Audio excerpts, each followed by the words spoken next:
How about we'll call the meeting to order?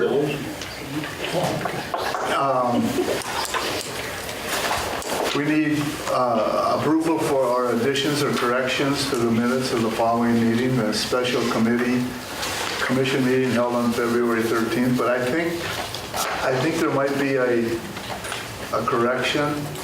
It says Tom Rayom was there. I don't remember Tom Rayom being. I don't think so. Right. I don't recall. Oh my gosh, yes. We're correct. I've seen that special meeting. We will correct that. Yep.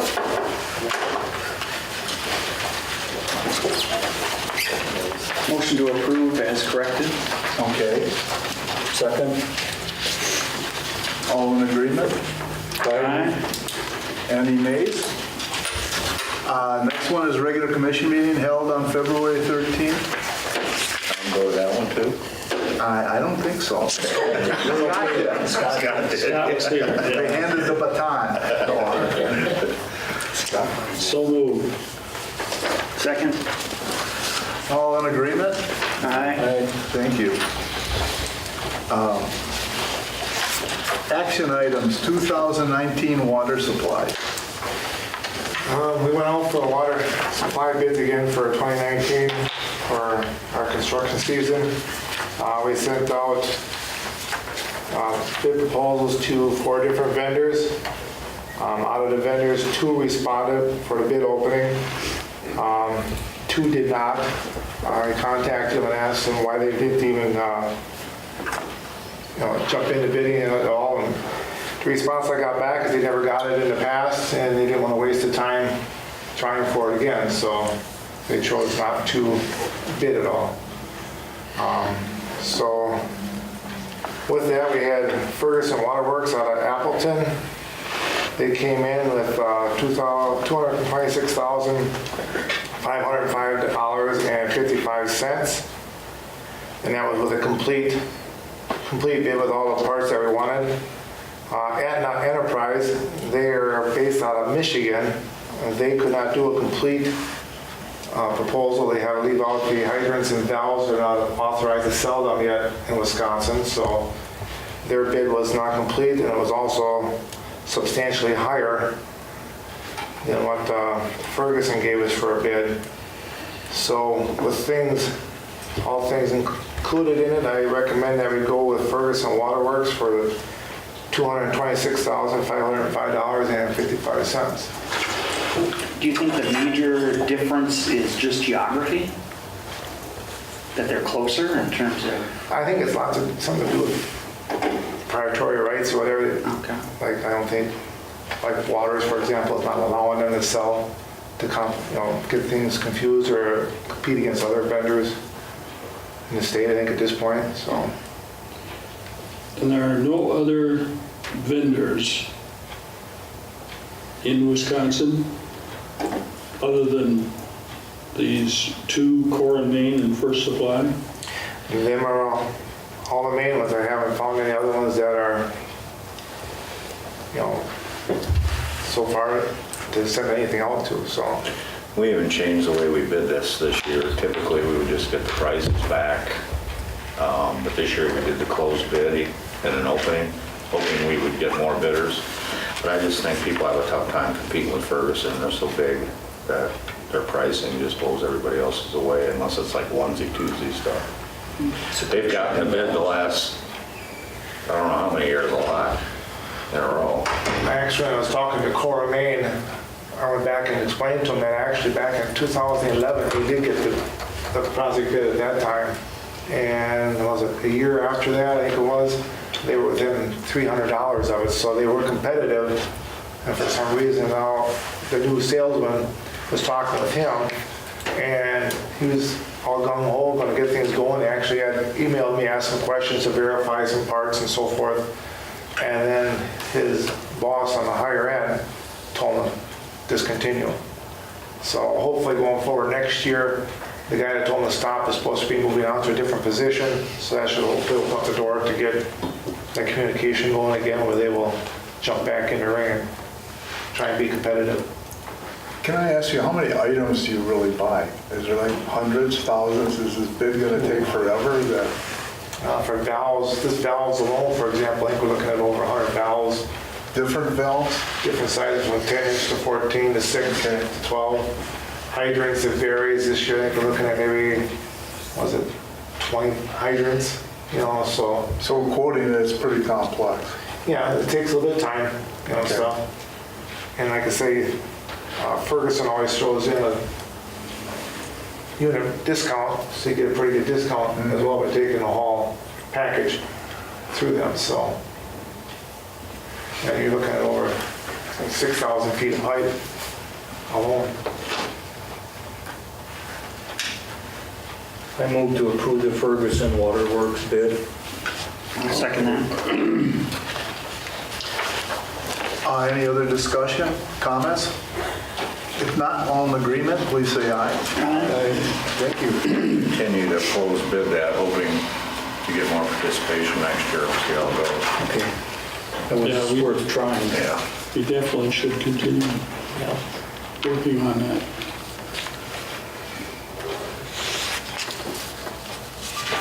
Okay, request to hire limited-term summer employees and set pay scale. You got 3 separate memos there. Typically, we've had about 4 summer help the last several years. That's the same for this year. 1 for the electric department, 1 for the water department, and then 1.5 for the office and 1/2 for engineering to help us get caught up on our GS changes in the system. But with that, As far as the pay scale is concerned, the pay scale's been set at $10 since 2014 with a 50-cent increment every year that they come back. Since it's been 5 years since we've increased that, we were proposing to increase that up to $11 to start with a 50-cent increase for every year that they do come back, just to stay competitive and make sure we're getting quality employees. Do you think you'll get them at that rate? I do. The city, I believe, is at $10.50 for their summer help, so it kind of puts us a little bit ahead of them. So. Okay. I think most of them will likely be taken by employees' children Sons this and year that are in daughters. college. I had a sort of a left-handed question related to this. I see that they're spraying weeds. Are we using Roundup, and if so, have we implemented all the safety procedures that Yeah. glyphosates have been implicated in? Yeah, when you use Roundup, whatever, spray weeds at substations, they're properly dressed, to take care of, you know, any kind of hazardous contact, whatever, goggles and all garbs, so they're taking the proper protocol to protect them from it, so. Well, and we're doing a lot less than that because in the last 3 years, we've hired a contractor to do the substation. So if they are spraying weeds, it's only by some of Dale's Minimal. places, yeah. Okay, and they're adequately safety trained? And a lot of it's done too, but if you have a sprayer behind, you pull behind the lawnmower, so it's down low and it's behind them, so they're not actually hands on the jug, spraying it that way, so it's a lot better that way.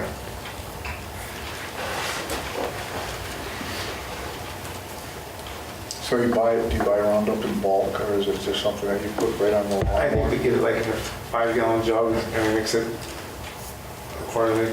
And they have to mix it? We usually have one of our other guys in the shop do it for them. Yeah, my number one worry is that they don't respect Roundup. That, you know, the handling and the mixing is probably the more particular thing to do. Right. So, yeah, we'll take care of that for them so they don't do it wrong. It's kind of a new finding that it's as toxic as it is, so need to be bloody careful. So I would move that we approve the 4 summer hires at an $11 starting rate for their first year of service. And is that adjusted then for those that are coming back? Do you know what I mean? Yeah, I mean, what we've done in the past, and what we'd like to continue to do, is be a 50-cent increment for every year that they come back. But the ones that come back from last year will get an extra bump because. Yeah, they're not going to get 10.50 when the other ones are starting at 11. Right. Okay, so we'll put them in the same Yeah. progression. I'll second that. Any other comments? Questions? If not, all in agreement, please say aye. Any nays? Okay, thanks. Department update, Safety Committee.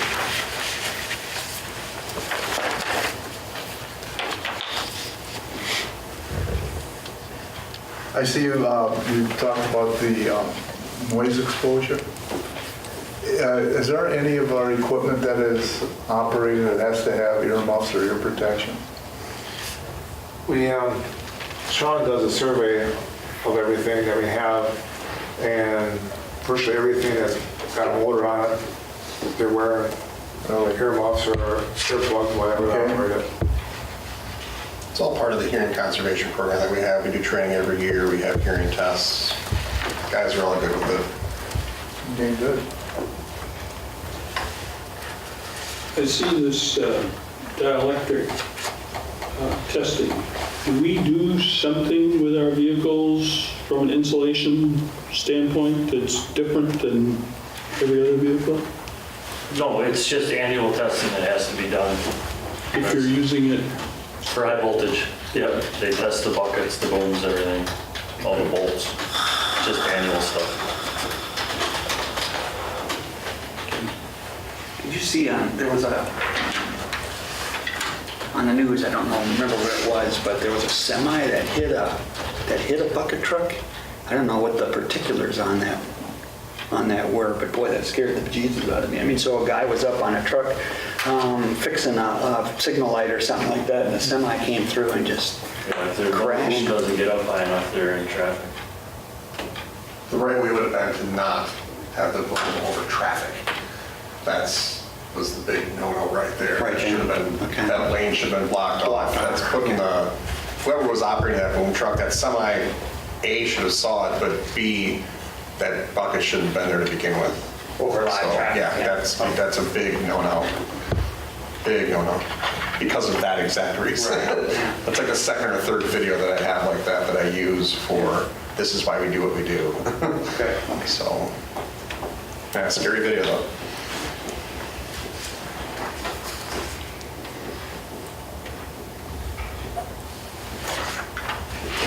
Okay, number C, line superintendent's report.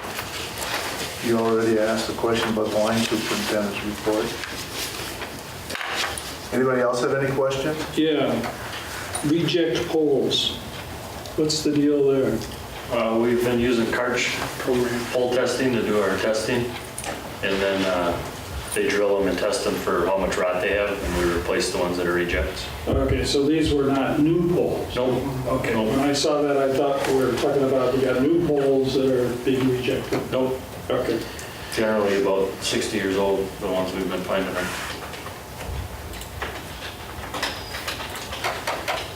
They've been fully depreciated. And then some. The ants have had their day. So a busy month from a storm standpoint, eh? Yes, it was.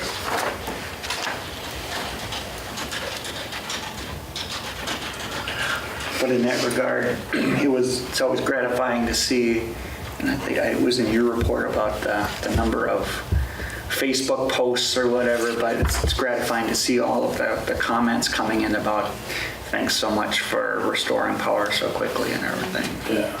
Johnny on the spot. Specifically compared to, other areas that were out in other. This guy in Port Edwards, I know him real well, was out over 30 hours. Yeah, the guys do a pretty good job.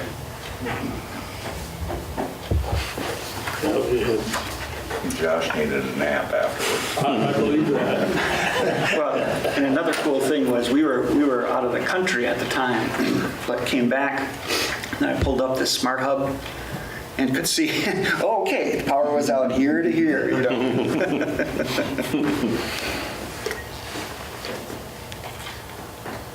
Any other questions or comments? If not, the water department report? Is this lead that you're going to replace, where you had the blade break, is that ours or is that the homeowners? Hours.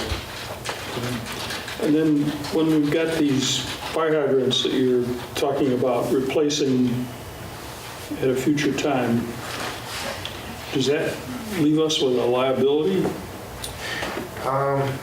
Actually, no, because the water shut off at the curb valve and stuff, so there's nothing going to the house or nothing, so the people aren't home. So actually, I have a couple cases where the people aren't home, they're gone for winter, so we'll take care of it when they get back. I think he's talking about the height. Fire hydrants. Fire hydrants, I'm sorry. Actually, there's hydrants with every 350 feet, so they can tap a different one. It's very difficult now to get the snow out of the way, ground floor to get to the bolts on the bottom. And most of the places where these are hit, they're in rural areas, there's nothing close by, which is going to be a big issue. Like going on 54, you know, it's a corner, it's away from everything, and the other one's out on the expressway right there by the old Ponderosa and stuff, so there's hydrants close by as well, so it's not the only access for water. Probably still covered up with snow, but Well, I'd be really upset if you knocked over my fire hydrant. I've been living with that ugly thing for 20-some years. Would it break your heart? If I happened to need it and it was gone, that would be very upsetting. Are you trying to tell us it's just soon let the house burn? No, Do you think, is this due to just, I don't recall seeing this many broken before, but I also don't recall. This amount of snow. Right, and then not only the amount of snow, but I know in some areas how they were, plowing into the boulevards, you know? I mean, if I could imagine if a fire hydrant was hidden under and they're plowing into that boulevard, that they might all hit these it. that were hit had flags on them. They did? That they could Okay. see them, but then again, some places they're rolling a lot of snow back, you know, maybe the flag is covered up partially, or they just didn't see the flag because they're watching when they're turning or whatever, you know, so it's, Typically, the city will compensate us for these broken hydrants and the install of them, so. and they're all breakaway hydrants, so the replacement parts is $300 and the labor to put them together, so it's not extravagant unless they hit one of the old ones like by Tom's house, that'd be a total replacement. That's so old.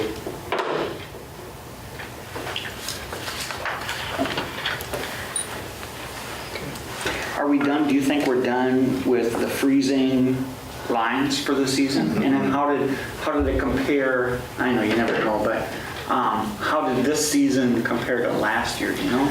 This season, we actually have frozen lines, we just thawed the last one out this morning. Okay.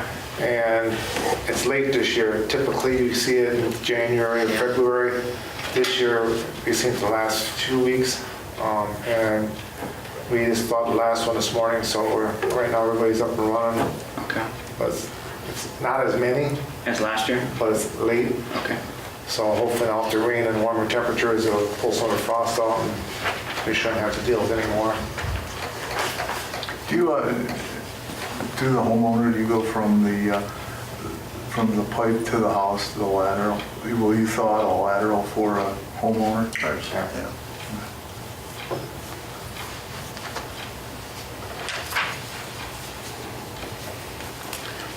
Any other questions or comments? If not, how about the customer support supervisor's report?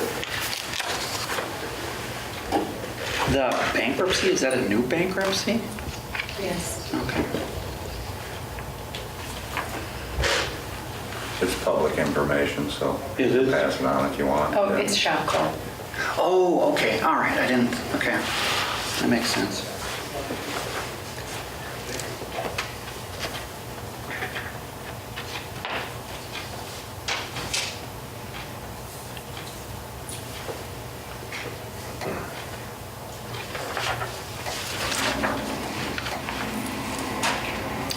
from the current and waves, the focus on energy, something I got an email from them with a term that I've never heard of before. Geofencing? Have you heard of that, Sean? Yeah, it's something that Lynn just put in the newsletter. It is with the smart thermostat settings. Essentially, it's smart communication when you're gone. Be able to communicate, set the temperatures when you come into your home. It actually knows when that transpires and how you regulate it. Sounded kind of cool. So if you forgot to set back the thermostat or turn down the air conditioning when you leave, it'll automatically do that for you. Correct. You're out of range, so. Yep. So there's some incentives on those smart thermostats.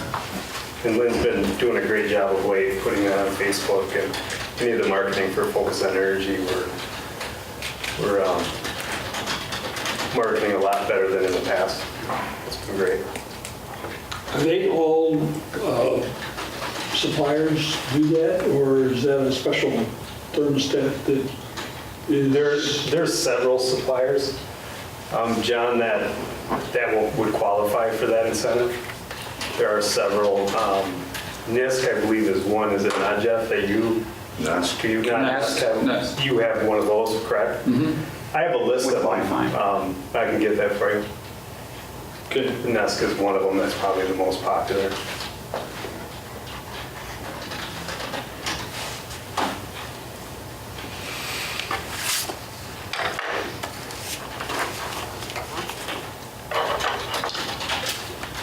Any other questions or comments of one? If not, the Director of Finance report.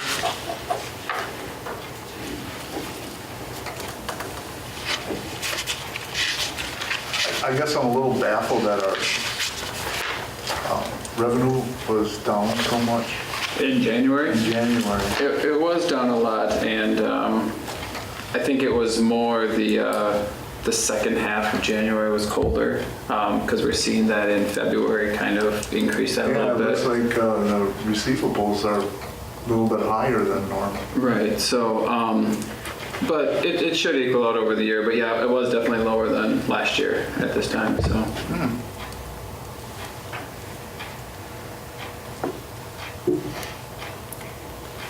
When do you expect the load to start hitting on Metalco? I saw that they're Well, expected to they're be going to break next year. ground, well, yeah, summer of 2020.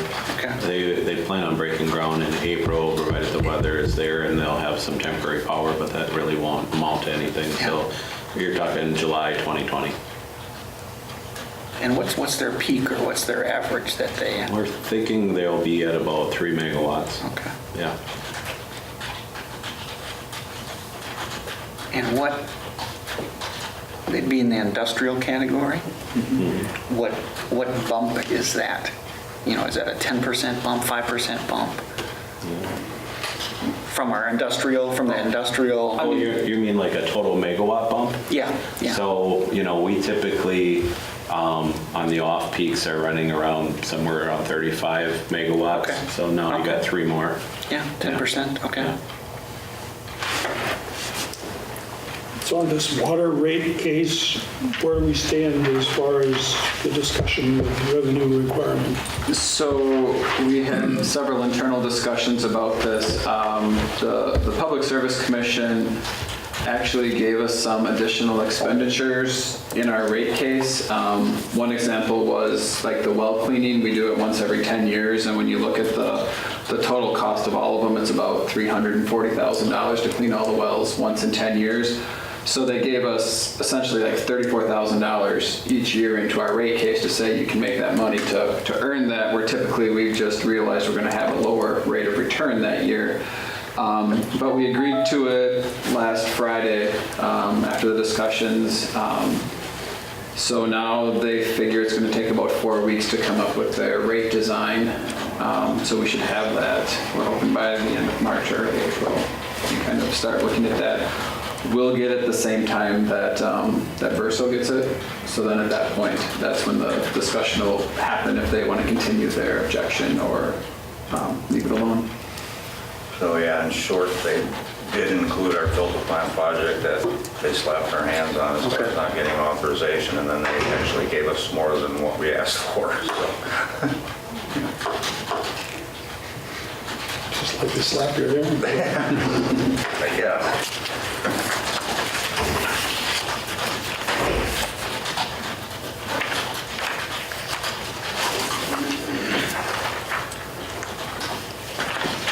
The revenue drop, does it make sense? It seems like it was a pretty cold month that really shouldn't have happened. We have 2 cycles, so one cycle is the entire month, where one cycle is going to straddle from the 15th of one month to the 15th of the next month. So I think that cycle 2 that had the December 15th to January 15th, I think it was colder the second half of the month. Noticed it more in the February power bill. Actually, it was lower than what our sales were, just because of that bump in January, the second half of January. So I think these numbers, like I said, should turn around a little bit in February.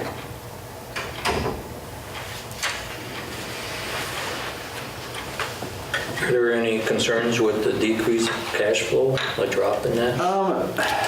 Not at this point. A lot of it can depend on, one of our larger industrial customers may pay either on, the 28th, 29th, or pays on the 1st or 2nd. So that can have a $200,000 swing from one month to the next. So at this point, there's no cause for alarm with where we're at. Okay. It's a little bit lower than it was in 18, but it's not a huge gap from previous years. Again, isn't that when you take your vacation hit for the year? The beginning of the year is when there's some of those costs. What about, and then Todd bought, like poles and... A lot of that goes to inventory. So it's not... But that's cash going out the door. Okay. So, But then it really shouldn't have hit the income statement. it doesn't hit the income statement at that point. Right. Okay. So expenditures are pretty much in line. It's just the revenues are lower on the electric side. Yeah. I just remember last year when we were selling so much electricity in January, and Jim told me it's because it's so cold, you have a furnace. Now this year, I thought it was colder than ever this year. I thought everybody's furnace would be just a cranking, and... Yeah, I think the second half of January than February, you're going to see that the sales increase. And maybe there's more and more efficient furnaces out there too, with double or triple stage blowers and. Yeah.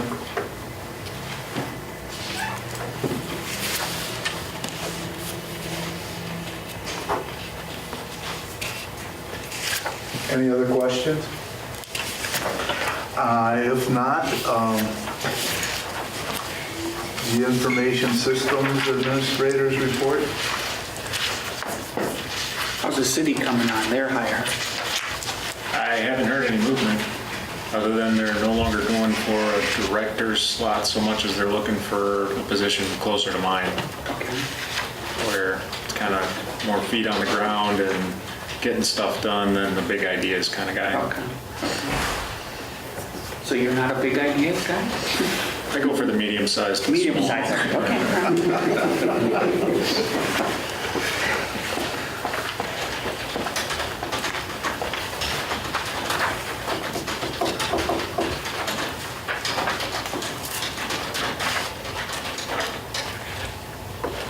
So the cybersecurity draft thing, we're going to have a chance to look at that before the commission meeting? Yes. Okay.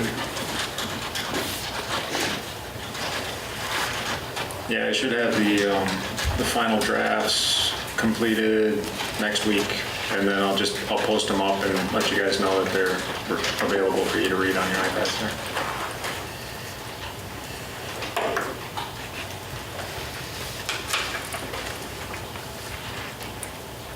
Any other questions? If not, the Conservation Manager report.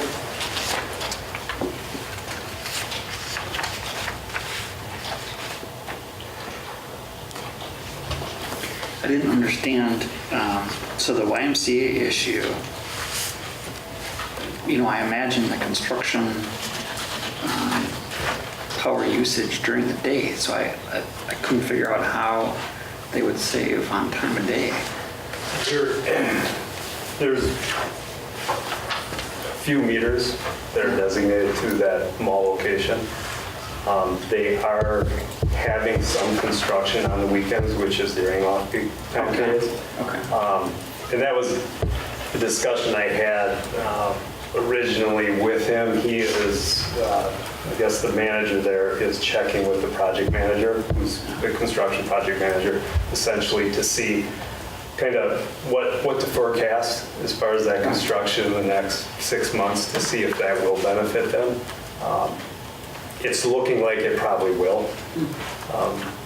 So I'm just waiting to get, that verification from them to really look at it and decide whether to put them on a time of day schedule or a regular rate.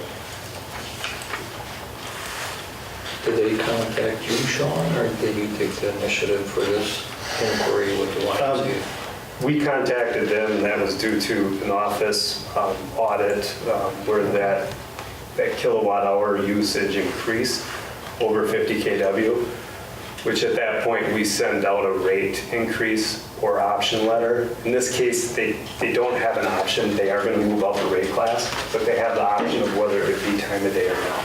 Okay. And that's where I look at the low profile history of a business to determine that. Sure. Unfortunately, in this case, there's nothing consistent. I have really not much history to go back on, so that's where it's important my communication with them and the project manager to discuss what is this going to hypothetically look like.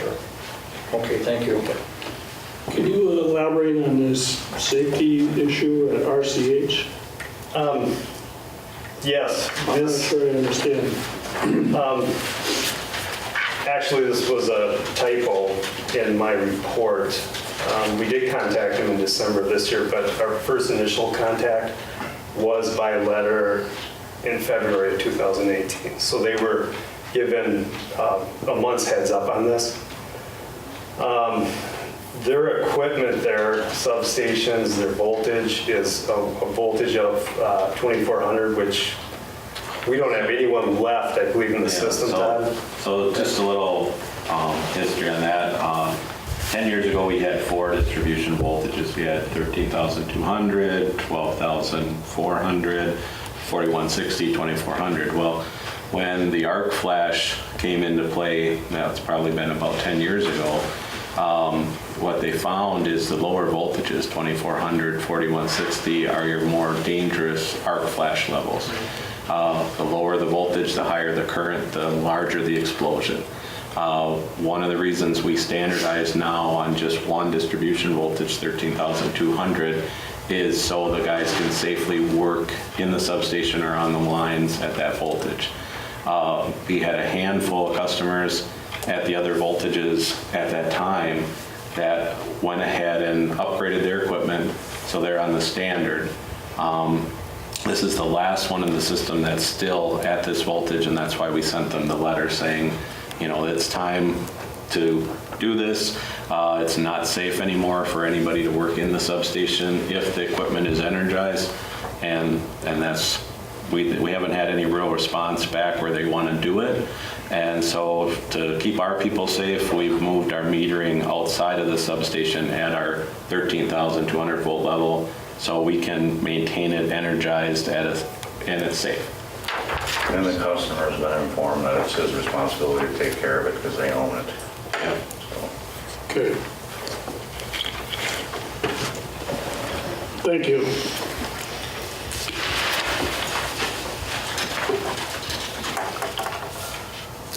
Is there anything else?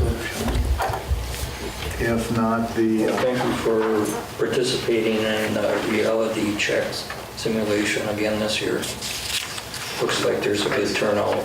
I appreciate you attending the event. Looks like you're looking forward to next year already. Every year. Good. Thank you. Good turnout.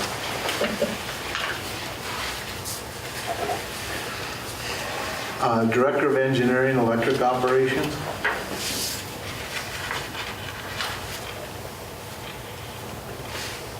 So how do you classify it, Todd, when you say the worst in 70 years? So is that from the Mainly talking customers? to a lot of people. Okay, oh, okay, all right. So, yeah. That's the worst, okay. Yeah, 1952-ish is kind of what I kept hearing from people, so. Okay. So that's where I kind of came up with that. Okay, all right.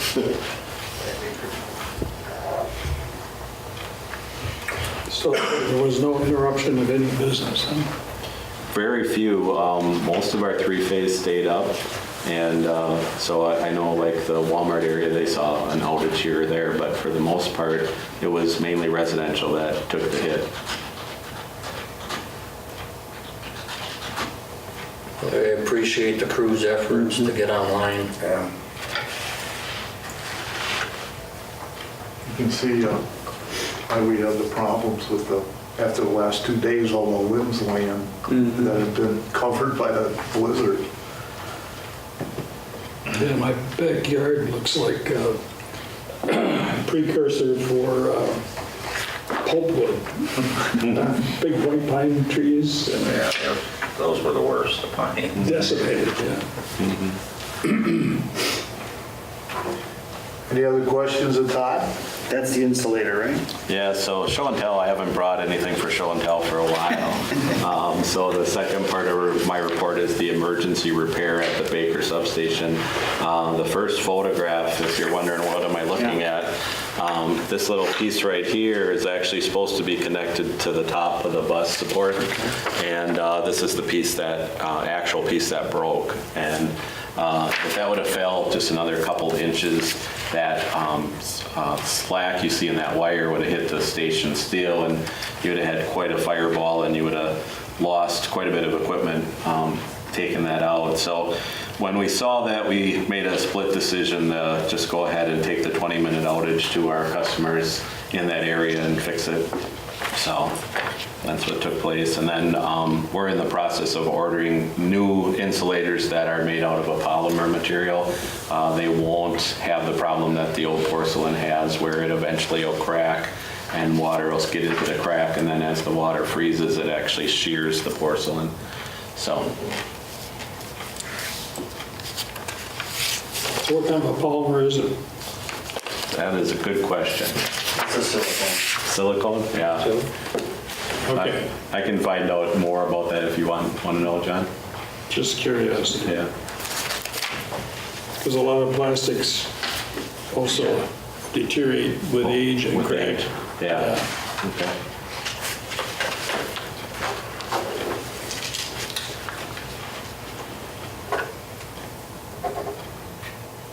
Any other questions of Todd? If not, the general manager's report.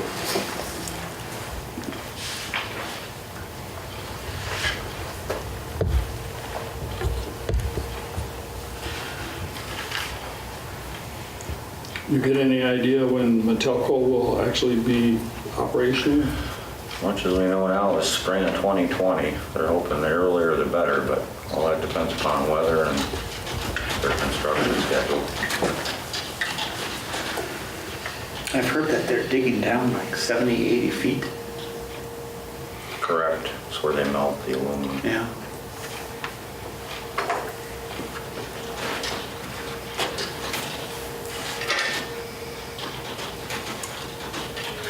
What is the big legislative move with the APPA, with the government? What are you trying to get the government to accomplish for you, other than leave you alone? Exactly. I mean, they've been good about the tax-free bonding. There's no word of changing that. The big one now is the FCC has got a bill that they're circulating that would basically reduce our pole attachments from our negotiated rates down to a $4 to $5 range, which is about a quarter of what they're paying now. So that's what we're keeping our eyes on. And why is that important to the FCC? I mean, would that They be a think cost they of want doing to business? spread broadband and communication everywhere, and Is that 5G? Is that a 5G issue? I think so, yeah. Yeah, okay. That just means that whoever is doing that has bigger lobbyists than you do. Well, I'm sure that they do, yeah. And more money to spend. But that's, I can see that playing, because right, the whole concept of the 5G is you're gonna have a lot more of these transponders around, and so you're gonna have to Well, have they a want lot the of, ability a lot to of put them them on all our over. top of our poles without even Yeah. getting permission, and that's just, there may not be room up there, it could be a safety hazard, and there's just all kinds of problems with the current legislation.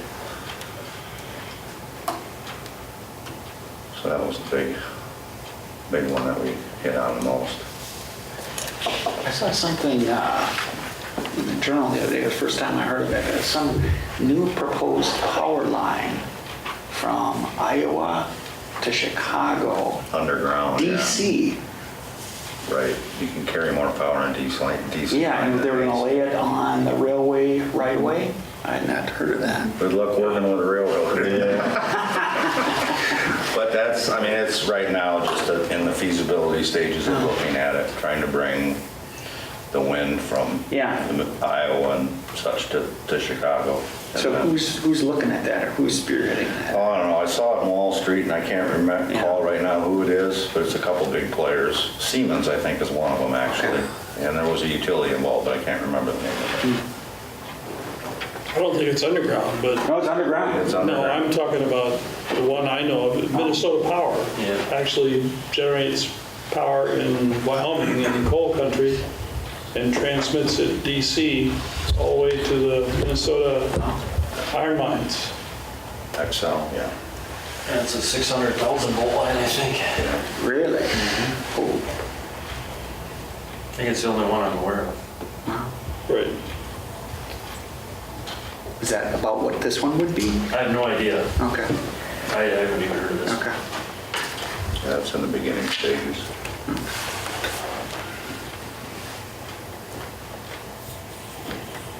Any other comments of Jim? If not, how about a review of the accounts payable?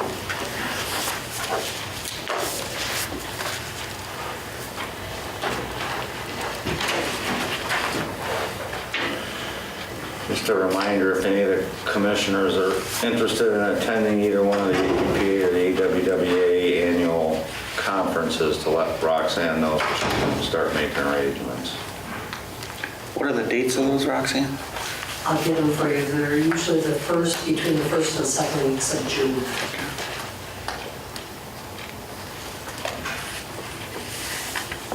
Just plan to mail the agendas out to them, 'cause I know Tom's down.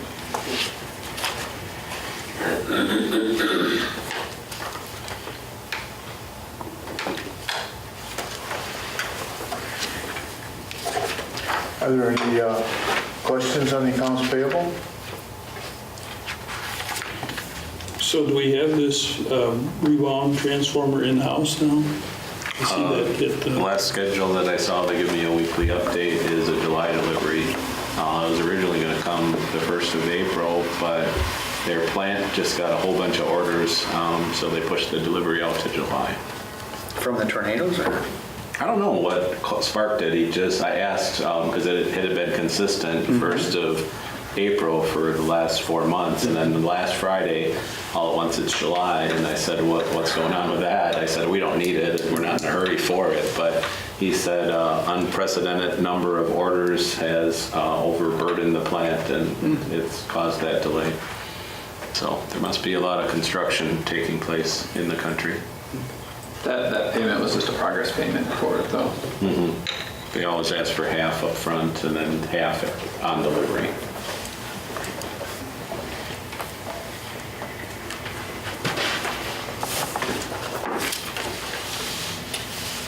If there's no other questions, how about somebody make a motion to adjourn?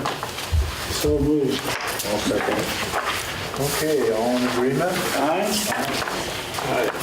Okay. Who made the motion? John? And Joe second? We did. Okay. Thank you.